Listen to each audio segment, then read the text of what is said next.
किसी को लग रहा हो कि हनुमान बेनीवाल मेरा सगा है, ये किसी का सगा नहीं है। जो इसको मोटा पर उठाए फिरते थे उन्हीं के झापड़ मार देता है। इसने एक बारी मेरे को ये कहा, ये परिवार की बात करता है ना, तो परिवार की बात पे आऊंगा तो आपको मैंने आज तक कभी नहीं बोला। इसने एक दिन मेरे को ये कहा कि मेरा बाप नहीं मर रहा है, मर जाए तो मैं एमएलए बन जाऊंगा। ये इसका दिमाग हिल गया, ये बौखलाया हुआ है और अब तो बुरी तरह बौखलाया हुआ है कि मेरी बात को लेकर के जिस तरीके की इसने बकवास करी तो दिवालियापन से कम कुछ नहीं। मैंने तो बात करी या मैं गया या कहा तो उसमें बुराई क्या है? मेरा वीडियो है वो भी तुम देख लो ना, क्या क्या वीडियो मेरा। डीजीपी अगला आपके दम पे बना, आपकी सर्विस की ताकत पे बना, अच्छी सर्विस करी, ठेठ से ठेठ तक करी, पहले दिन से लेकर आखिरी रिटायर होने तक ऑनेस्टी से मजबूती से काम किया। उसके दम पे जो सरकार थी उसने बनाया वो डीजीपी रहे। फालतू की बात करने से क्या मतलब? ये आरोप लगाना अलग बात है, आरोप सिद्ध होना अलग बात है। ये आरोप लगाना तेरी जो आदत है, क्या तेरे पे नहीं है क्या? कुकर्म करने का केस दर्ज नहीं है क्या? ऐसी बातें ये इसलिए कर रहे हैं कि इसका मानसिक दिवालियापन हो गया है, इसका दिमाग हिला हुआ है। ये मेरे को लगता है ये कुछ ना कुछ इस तरीके का नशा भी कर रहा है, जो एल बेल बोलता है इसको खुद को पता ही नहीं है। इसने समाज की बात करी, समाज में इसी की वजह से इसके गांव में 302 का केस हुआ।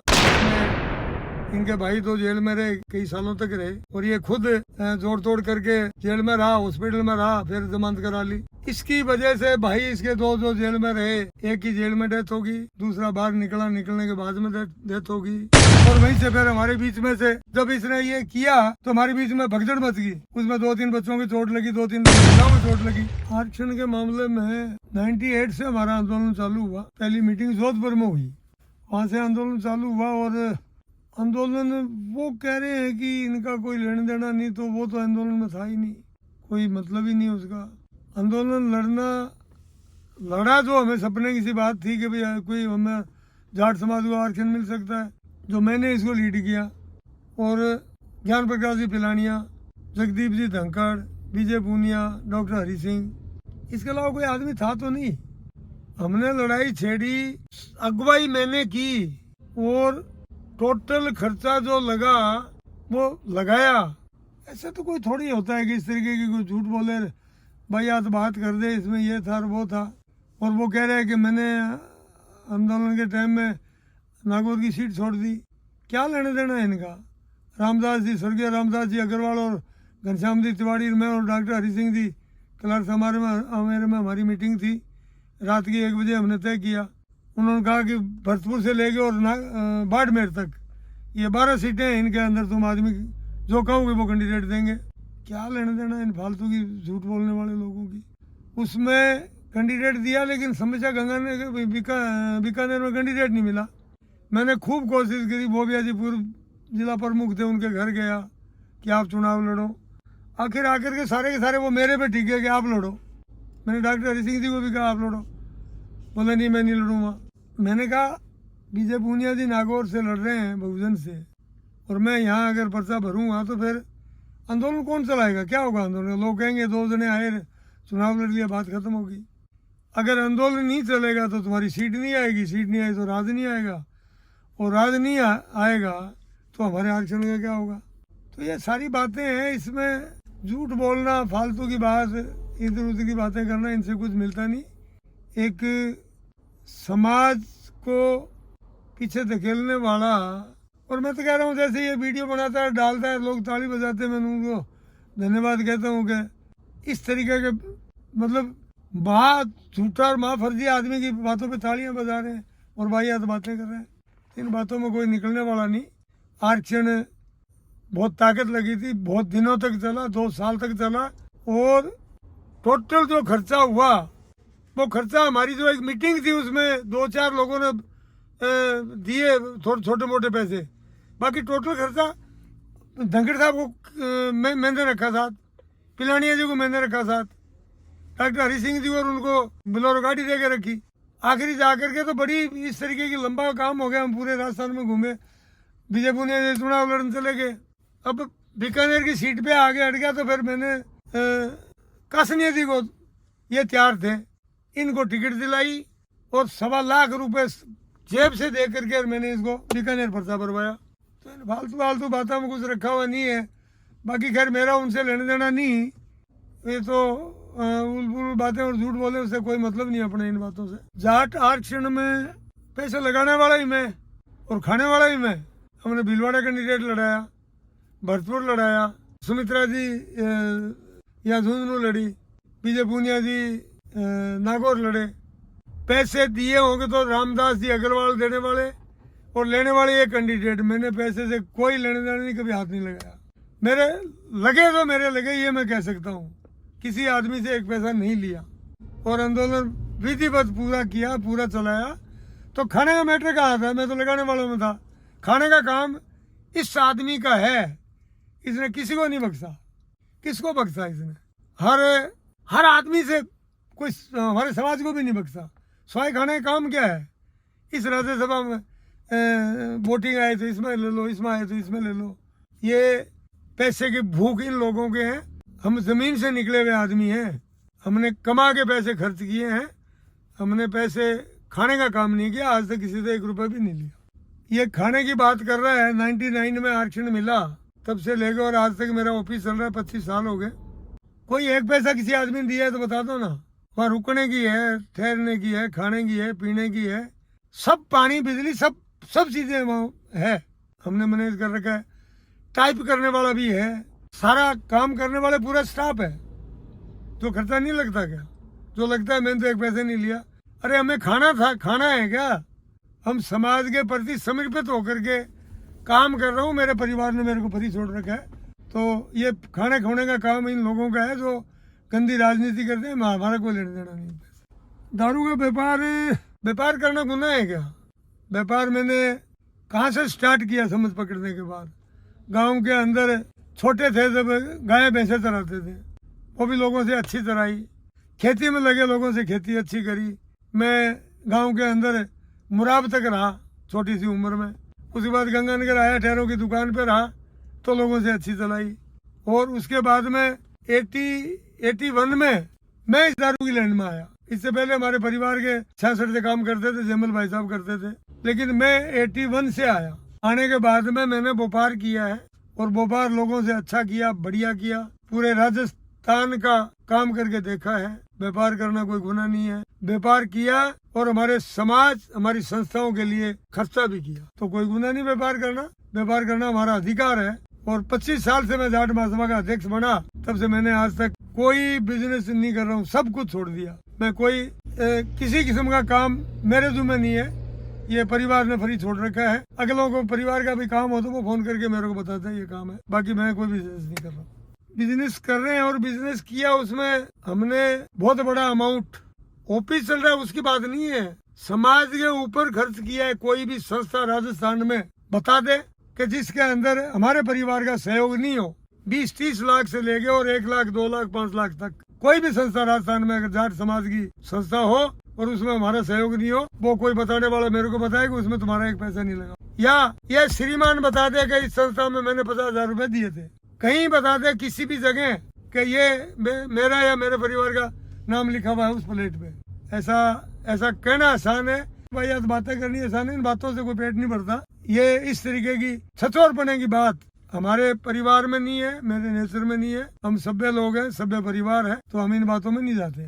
कोई परिवार के बारे में चर्चा करी कि खुद के परिवार के लिए ही करता है। मैं कह रहा हूँ मैंने पिछले 25 साल से परिवार के लिए कोई काम ही नहीं करता हूँ। काम ही मैं समाज और संस्थाओं के लिए करता हूँ। जाट महासभा चला रहा हूँ। 17 साल से आरक्षण अधिकार मंच है जिसमें SC, ST, OBC और माइनॉरिटी की संस्था बनी हुई है।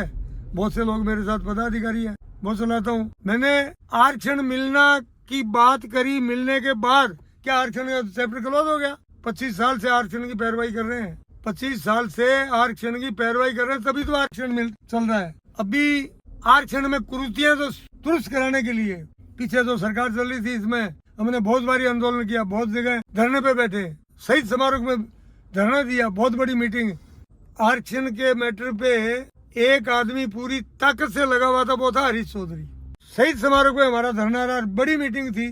पहले राजस्थान में हमने सब जगह मीटिंगें करी, चाहे उसमें बाड़मेर हो, चाहे उसमें नागौर हो, चाहे उसमें सूरतगढ़ हो, चाहे उसमें चोमू हो, बहुत मीटिंग करी। लास्ट यहाँ करी, उसके अंदर सब लोग, इन लोगों ने सहयोग दिया। दिव्या मदेरना जी ठेठ से ठेठ तक हमारे साथ रही, ज्योति मिर्जा जी भी हमारे साथ रही, हरीश जी साथ थे ही। इन लोगों ने हमारा सहयोग किया और इसमें शुभकरण चौधरी भी था। तो ये लोग जो साथ जुड़े हुए थे, साथ रहे, जिन्होंने मदद करी, हमारा फर्ज है ना उनके लिए हम कुछ कर सकें। जो आदमी एक बद्दी पर आया हुआ है, रहल बहल बोल रहा है, फालतू की बातें करता है, और उनके सामने अगर जो ज्योति मिर्जा चुनाव लड़े तो क्या हमारा अधिकार या हमें करना नहीं चाहिए? हमने वो किया, उसके सहयोग में गया, ये बौखलाया हुआ फिर रहा है। इसने पिछले 10 साल में समाज के आदमियों को हराने का काम किया। इसने पिछला चुनाव विद्या दर्जी को हराया, इस चुनाव में दिव्य मदेरना को हराया, पुनिया जी को हराया, ज्योति मिर्जा को हराया, मतलब और बहुत से हैं। इसमें सहयोग जो था वो अशोक जी गहलोत का था। अशोक जी गहलोत ने हमारी जीतने वाली सीटें जो सारी जाटों की काट दी, चाहे शाहपुरा हो, चाहे सुरतगढ़ हो, चाहे सदुल शहर हो, जहाँ जहाँ 5-10 सीटें जीतने वाली थी वो काट दी, और दी कहाँ? ये बड़ी सादड़ी और बाली, वहाँ को जीता है क्या? इन लोगों ने हराने का काम किया, और हम लोग मतलब समाज के साथ खड़े होकर के समाज को आगे बढ़ाने का काम किया। सबसे पहले मैंने ये कहा था कि अशोक जी गहलोत और हनुमान बेनीवाल दोनों मिले हुए हैं और ये मिलके जाट समाज का नुकसान कर रहे हैं। उस टाइम लोगों में गले नहीं उतर रहा था कि ये तो बीजेपी से सहयोग से जीता हुआ था, नहीं मानी। आज ये पूरी बात साबित होगी कि ये दो ही नहीं, इसमें गोविंद सिंह डोटासरा का भी सहयोग था। तीनों ने मिलके और इस चुनाव के अंदर जाटों का बहुत बड़ा नुकसान किया। ये कहता है समाज की बात अन्य समाजों में रिश्ता करना, तो मैं ये कहता हूँ कि ये तो चौधरी चरण सिंह जो हमारे समाज का मसीहा था, उसकी बानी थी कि अन्य समाजों से भी रिश्ता करो। बाकी रही बात, मेरे 5 बच्चे हैं, 4 लड़की 1 लड़का, सब जाटों में आए हुए हैं। लड़का अबूब शहर का जो नामी बाम्बू था, उसकी पोती है। मेरी लड़की बड़ी बड़ी दहियों के हैं, दहिया जाट जो मेरे पास ही मकान है, जयपुर में रहते हैं। 2 नंबर लाठ साहब हैं जो पुलिस में डीजीपी तक रहे और अभी भी कोई सर्विस में है। तीसरा जो है डिप्टी चीफ कमिश्नर है। चौथा जो है यूपी के अंदर आजकल मुख्य चुनाव अधिकारी है। तो ये फालतू की बातों में कुछ रखा हुआ नहीं है। ये एल बैल बात करने से कुछ मिलता है क्या? तुम अगर जातिवाद की बात करके नफरत फैलाते हो तो 36 कौम साथ से कहाँ से आई भाई? बातें करता है 36 कौमों की। ये तो चौधरी चरण सिंह कहता था, उन्होंने करके दिखाया था। तो ये लोगों से जलेसी करके एक आदमी को टारगेट करने के लिए 36 कौमों को टारगेट करना, ये गलत बात है, अच्छी बात नहीं। इस तरीके की बातें करके समाज को अलग थलग करना चाहते हैं। ये हो सकता है कि समाज को अलग करने के अंदर अशोक जी गहलोत का भी सहयोग हो, लेकिन समाज बहुत समझदार है, समझ गया है। पढ़े लिखे हमारे समाज में बहुत है। आरक्षण मिलने के बाद में इतनी नौकरी और सर्विसों के अंदर हमारे बच्चे आए हैं, बड़ी बड़ी पोस्टों पे पूरे देश के अंदर है। तो तेरी बातों में नहीं आने वाले हैं। झूठी फर्जी बेईमानी की बात जो चल गई, पैसे खाने का जो मैटर आज तक रहा, वो तेरा चैप्टर क्लोज होने की ओर जा रहा है और इस चुनाव के बाद में खत्म हो जाएगा और आगे कभी खड़ा नहीं हो पाएगा। समाज के अध्यक्ष की चर्चा करी।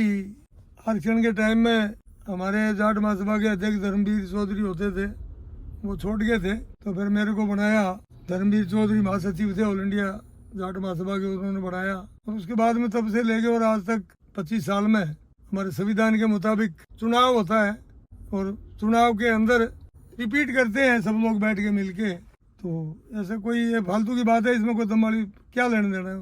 उनका क्या लेना देना? जिनको समाज तोड़ने का, समाज को बर्बाद करने का, समाज का नुकसान करने का, समाज के बच्चों को खराब करने का काम ही गलत करना है, उसको समाज से क्या लेने देना? क्यों समाज की बात करता है? राजनीति की बात करता है कि चौथे स्थान पे, तीसरे स्थान पे, इन बातों में क्या रखा है? राजनीति का ये जाटों को नुकसान पहुंचाने का जिम्मेदारी तूने ले रखी है और तूने ही सबसे ज्यादा समाज को तोड़ने का इस तरीके का किया। मैं तो कभी आज तक ना बीजेपी में रहा ना कांग्रेस में रहा, तो चौथे, तीसरे, 5वें स्थान का राग नहीं रहा। क्या मतलब क्या निकलता है इन बातों से? कौन रहता है? हमारे परिवार से लंबा चौड़ा परिवार है, चुनाव भी लड़ते हैं। चौथे स्थान पे क्यों रहा? हमारे परिवार का जिला प्रमुख गांधीनगर का रहा, एमएलए सुरतगढ़ का रहा, आज प्रधान छोटा भाई है, पंचायत समिति प्रधान है, पंचायत समिति डायरेक्टर है भतीजा। तो चौथा तीसरा क्या होता है? राजनीति जो कर रहे हैं वो आपकी जगह सही है, कर रहे हैं और जीत भी रहे हैं, लेकिन ये आदत तेरी है कि कभी उसके साथ है कभी उसके साथ है। तो तेरे बरोबर हमारे को थोड़ी होना है भाई, हमारा क्या मतलब इन बातों से? उसने केसों की चर्चा करी, उल्टे सीधे केस बने हुए हैं। ये आरोप लगाना अलग बात है, आरोप सिद्ध होना अलग बात है। ये आरोप लगाना तेरी जो आदत है, क्या तेरे पे नहीं है क्या? कुकर्म करने का केस दर्ज नहीं है क्या? केस दर्ज नहीं हुआ, अखबार में नहीं आई। फालतू की बकवास करते हैं बगैर मतलब की बातों को रखा हुआ है कि इन बातों में। इसने दारिया इनकाउंटर की चर्चा करी। दारिया इनकाउंटर में इनको कोई रोल को नहीं, कभी ये साथ नहीं रहा, कभी साथ दिया नहीं। उसमें केस हमने लड़ा सुप्रीम कोर्ट तक, कई पैसे भुगती है, एक पैसे के 5 लाख रुपए लगते हैं। ये बता दे कभी 1 रुपये भी दिया है क्या? फालतू की बकवास करनी, झूठ बोलनी बड़ी आसान लगती है। कोई लेना देना नहीं है। टीलिया था, मैं था, रामोदार चौधरी था, हमारे और लोग मिले हुए थे। तो इस आदमी का कोई लेना देना नहीं। रही बात पैसे खाने की, राजीपा कराने में हमारा कोई रोल नहीं है किसी किस्म का, दूर दूर तक ही नहीं है। हमें गलत काम और घटिया काम जिंदगी में कभी करे नहीं, आगे करने की उम्मीद नहीं रखते। इन बातों में कोई फर्जी बात है, कोई लेना देना नहीं है। जीवन हत्याकांड की भी इसने चर्चा करी, उसमें इसका कोई लेना देना नहीं। कभी ये बीच में नहीं आया, कभी आया नहीं, कोई मतलब ही नहीं है इसका कहीं ठेठ से ठेठ तक। सब झूठ बोलता है, फर्जी आदमी एकदम झूठी बात करता है। केस हमने लड़ा, ठेठ तक लड़ा। और इसमें रूपाराम रूडी एमएलए हुआ करता था, वो हमारे साथ शुरू से लेकर ठेठ तक था, रहे। बाकी समाज के लोगों ने बहुत साथ दिया था, वो एक अलग बात है। लेकिन इस तरीके की फालतू बात करने से कोई मतलब नहीं।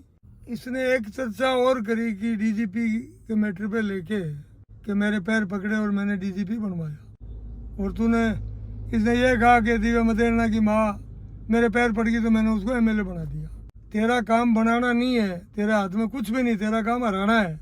लोगों को खड़ा करके, जाटों को लड़ा के हरा सकता है। दिव्या मदेरणा को भी हराया, ज्योति मिर्जा को भी हराया, और बहुत से लोग हराए। मैं 10-20 आदमी नाम गिना सकता हूँ। लेकिन बनाना तेरे बस की बात नहीं। पैर पकड़ के डीजीपी की बात कर रहा है। मेरी जब से ये बदतमीजी पे आया और गलत काम करने लगा, 10 साल से मैंने बात तो नहीं करी इसे कभी। आज तक 10 साल में मैंने इससे बात नहीं करी, भी मिला नहीं। तो ये एक फर्जी और झूठी कहानी बनाता है और बात करता है। ये आपके परिवार का नहीं हुआ। इसने एक बारी मेरे को ये कहा, ये परिवार की बात करता है ना, तो परिवार की बात पे आऊँगा तो आपको मैंने आज तक कभी नहीं बोला। इसने एक दिन मेरे को ये कहा कि मेरा बाप नहीं मर रहा है, मर जाए तो मैं एमएलए बन जाऊँगा। डीजीपी अगला आपके दम पे बना, आपकी सर्विस की ताकत पे बना, अच्छी सर्विस करी, ठेठ से ठेठ तक करी, पहले दिन से लेकर आखिरी रिटायर होने तक ऑनेस्टी से मजबूती से काम किया। उसके दम पे जो सरकार थी उसने बनाया, वो डीजीपी रहे। फालतू की बात करने से क्या मतलब? ऐसी बातें ये इसलिए कर रहे हैं कि इसका मानसिक दिवालियापन हो गया है, इसका दिमाग हिला हुआ है। ये मेरे को लगता है ये कुछ ना कुछ इस तरीके का नशा भी कर रहा है, जो एल बेल बोलता है, इसको खुद को पता ही नहीं है। तो इसकी बातों पे क्या जाना हमें। इसने ये आपके परिवार का नहीं हुआ, बहन भाइयों का भी नहीं हुआ, ये आपके परिवार का नहीं हुआ। इसने एक बारी मेरे को ये कहा, ये परिवार की बात करता है ना, तो परिवार की बात पे आऊँगा तो आपको मैंने आज तक कभी नहीं बोला। इसने एक दिन मेरे को ये कहा कि मेरा बाप नहीं मर रहा है, मर जाए तो मैं एमएलए बन जाऊँगा। इससे बुरी बात हो सकती है? इसने समाज की बात करी। समाज में इसी की वजह से इसके गांव में 302 का केस हुआ, उसमें इनके भाई तो जेल में रहे, कई सालों तक रहे। और ये खुद जोड़ तोड़ करके जेल में रहा, हॉस्पिटल में रहा, फिर जमानत करा ली। इसकी वजह से भाई इसके दो जो जेल में रहे, एक की जेल में डेथ होगी, दूसरा बाहर निकला, निकलने के बाद में डेथ होगी। उसकी घरवाली जो थी उसकी बहुत कम उम्र थी, एक शायद बच्ची थी उसके। समाज के हमारे की रीति रिवाज ये है इस तरीके का। मैंने इससे बात करी, इसको उदाहरण भी दिया कि सिक्कर का एक जाखड़ परिवार है, बड़े बड़े भाई की जो पत्नी थी उसको रखा, आज वो पोते पोतियों वाले हैं। ये जोर लगाया, मैंने ये नहीं माना। मैंने कहा तू शादी मत कर, इसकी ज़िंदगी बर्बाद मत कर, इसको रोड पे मत छोड़। और उसने वो किया। तो ये परिवार का ही नहीं है तो क्या परिवार की बात करेगा? किसी को लग रहा हो कि हनुमान बेनीवाल मेरा सगा है, ये किसी का सगा नहीं है। जो इसको मोटा पर उठाए फिरते थे उन्हीं के झापड़ मार देता है। ये इसका दिमाग हिल गया, ये बौखलाया हुआ है। और अब तो बुरी तरह बौखलाया हुआ है कि मेरी बात को लेकर के जिस तरीके की इसने बकवास करी, तो दिवालियापन से कम कुछ नहीं। मैंने जो बात करी या मैं गया या कहा, तो उसमें बुराई क्या है? मेरा वीडियो है, वो भी तुम देख लो ना। क्या क्या वीडियो मेरा, क्या कहा मैंने? ये किसी का सगा नहीं है और ये खात्मे की ओर है, खात्मा हो रहा है इसका। और अब ज्योति मिर्जा जी अच्छे परिवार से और अच्छे घर से है, अच्छा परिवार आगे मिला हुआ है और ये जीतेगी तो नागौर जिले के लिए बहुत कुछ करेगी। जिला बहुत प्रॉब्लम है, बहुत खराब पोजीशन में है। ये बात किसान आंदोलन कर रहे हैं, मैंने इसकी बहुत मीटिंगों में बहुत वीडियो देखा, झूठ बोलता है, कभी नहीं गया वहाँ। एक बार ही गया, पहले गया बोले मैं 2 लाख आदमी लेके आऊँगा, फिर गया कोई 500-400 छोरे लेके गया, सामान सट्टा तो होने वहाँ से उनको दिलवा दिया, वो टेंट लगा के वहाँ से रातों रात पार हो गए। वो टेंट और सामान लोग उठा के ले गए। एक दिन की बात बता दे कि फलानी रात में शाम से लेकर रात तक उस टेंट में रहा, कोई लेना देना नहीं। आंदोलन करने वाले ही करते हैं। ये कहता है मैं 70 दिन रहा, ये एक रात तो गिना दे। 13 महीने तक हम रहे। ये कहने की बात क्या है इसमें? हमको जनता में भाषण देते फिर रहे हैं कि हम 13 महीने आंदोलन किया। ये फर्जीवाड़ा करते हैं, झूठ बोलते हैं। इनमें ये कोई लोगों को गुमराह करने की भ्रमित करते हैं।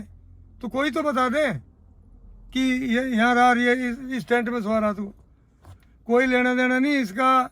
एक दिन शाम के टाइम हमारी मीटिंग चल रही थी और मैं ही बोल रहा था उस टाइम।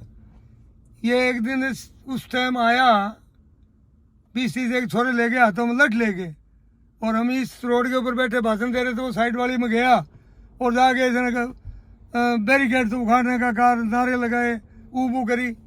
और वहीं से फिर हमारे बीच में से जब इसने ये किया तो हमारे बीच में भगदड़ मच गई। उसमें 2-3 बच्चों की चोट लगी, 2-3 महिलाओं की चोट लगी। इतनी देर में हमारे उसमें घुसा, मैं समर्थन देना है तो वो बैठ, और वहीं से धड़ाक से निकल गया। निकलता हुआ मेरी गाड़ी पीछे खड़ी थी और जाते हुए मेरी गाड़ी का बैक शीशा तोड़ गया। तो ये एक दिन मैंने ज़रूर देखा। आया और आते ही हाथों हाथ ये काम करके निकल गया। हमने जाट महासभा की तरफ से जाट महाकुंभ जयपुर में किया और इस जाट महाकुंभ को फेल करने के लिए अशोक जी गहलोत और गोविंद जी डोटासरा दोनों ने हनुमान बेनीवाल को सुपारी दी कि इसको फेल करो, और इन्होंने खूब जोर लगाया, खूब ताकत लगाई। मैं डोटासरा जी के पास 3 बार ही गया, उल्टी सीधी बातें करे। मैंने कहा समझ में नहीं आ रही कि कहानी क्या है। बाद में समझ में आई कि मामला ये था, जब आदमी लाखों में आए, जब सारा रोडें बंद हो गई, रड़म पड़म हो गया, तो गोविंद जी डोटासरा भी सट के सी आ लिए, दौड़ते हुए आ लिए। मेरे को पहले भी कहा तुम्हारे पास भीड़ कहाँ से आएगी, 5000 आदमी आएंगे, भीड़ आएगी तो हम तो गुडाली आएंगे।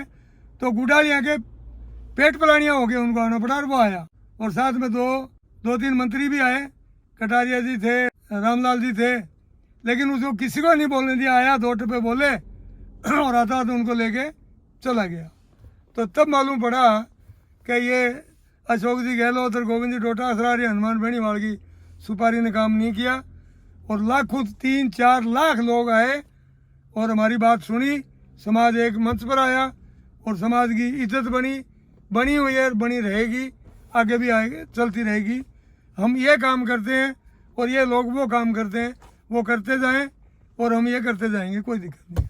मैं परसों नागौर गया, ज्योति जी ने हमारा सपोर्ट किया पीछे, बहुत 5 साल तक कोशिश करती रही तो उसके फेवर करने के लिए।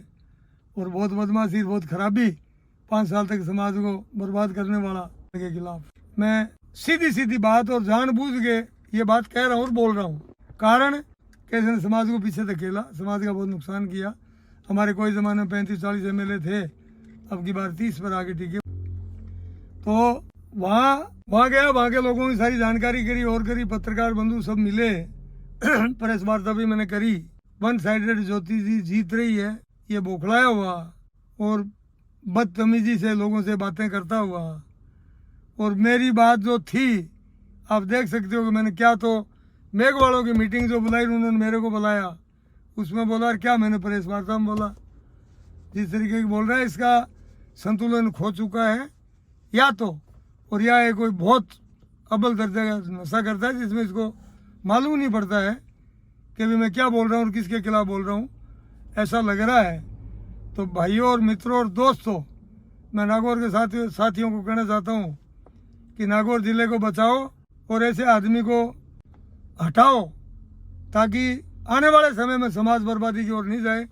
कोई भी राजस्थान के अंदर इस तरीके का इसके कोई समाज का नुकसान करने के लिए एक भी आदमी 25 साल में मेरे सामने नहीं आया जो कि जानबूझ के समाज का नुकसान करे और खुद के फायदे के लिए, पैसे खाने के लिए, ब्लैकमेल करने के लिए इस तरीके का काम करे। तो ये बहुत ख़राब बात है।